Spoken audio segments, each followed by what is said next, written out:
দায়িত্ববান CPIM party এলসিএমের চিন্তাধারা গ্রাম পাহাড়ে ছড়িয়ে দেন এমপি রবীন্দ্র ত্রিপুরাজি করমসরা মণ্ডলের অধীন আমাদের ৮২ মাইল বাজারে আজকে একটা যোগদান সভা হয়। এই যোগদান সভায় আমাদের রাজ্যের সাধারণ সম্পাদক তথা আমাদের মাননীয় বিধায়ক ভগবান চন্দ্র দাস, আমাদের মণ্ডল প্রেসিডেন্ট ব্রজলাল ত্রিপুরা সভা, আমরা সবাই মিলে টোটাল ফ্যামিলি হচ্ছে ৬৮ পরিবার। এই পরিবারগুলি থেকে ১৮৫ ভোটার সিপিআইএম এবং ত্রিপুরা মথা থেকে আজকে আমাদের পার্টিতে আমরা স্বাগত জানিয়েছি। তো প্রত্যেক দিন হচ্ছে সব জায়গায় যোগদান। আমি গতকালও ছিলাম উকিলমণি পাড়ায় এই দোমাশারাতে, আজকে এখানে আবার ১০০-র উপরে যোগদান, গতকালও প্রায় ১৫০ যোগদান। তো প্রত্যেক দিন হচ্ছে এটা মাননীয় প্রধানমন্ত্রীর প্রতি জনগণের বিশ্বাস আস্থারই প্রমাণ, কারণ উনি যেভাবে দেশের জন্য কাজ করছেন, সব ধর্মের বর্ণের জন্য কাজ করছেন। এখানে আমরা আজকে দেখছি আঞ্চলিক দল ত্রিপুরা মথা এই পরিবার, প্রায় ২০ পরিবার এই দল থেকেও এসছে, বাকি সব সিপিএম পরিবার থেকে।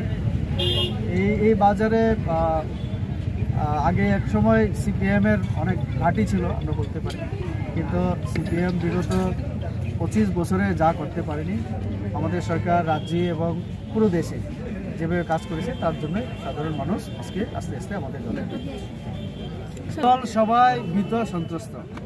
পাবলিক যেভাবে মোদির হাতকে ধরছেন, তো তাদের যে সিম্বলটা বাঁচানো কঠিন এখন। আগামী দিনে তারা এমনিতেই আঞ্চলিক দল, সেটাও থাকবে কিনা।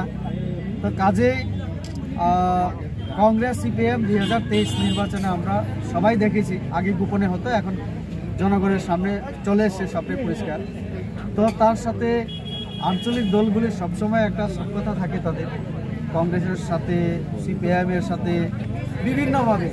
তো এটা তাদের রুটিন মাফিক কাজ। আমি বলবো বিজেপিকে হারানো, কেন হারাতে চায় তারা? কারণ বিজেপি মানুষের জন্য কাজ করে। ভগবান দাও যে বলেছেন ভাষণে যে সিপিএমের সন্ত্রাস আর ওই যে কংগ্রেসের যে খুন খারাপি দাঙ্গাবাজ যে মানসিকতা, এটা এখন মানুষ পছন্দ করে।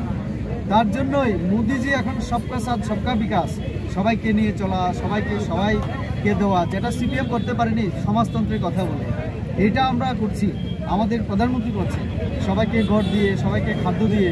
তো এই যে সাম্যবাদ, আসলে নরেন্দ্র মোদী কাজ করছেন, তারা সাম্যবাদের কথা বলেও বাস্তবে কাজ করেছেন আমাদের মোদী। তার জন্যই তারা যতই করুক, গোপন বৈঠক করুক, কিছুই হবে না। আমাদের একটাই লক্ষ্য, প্রধানমন্ত্রী আবার তৃতীয়বারের মতো প্রধানমন্ত্রী হচ্ছেন, তার জন্য কাজ।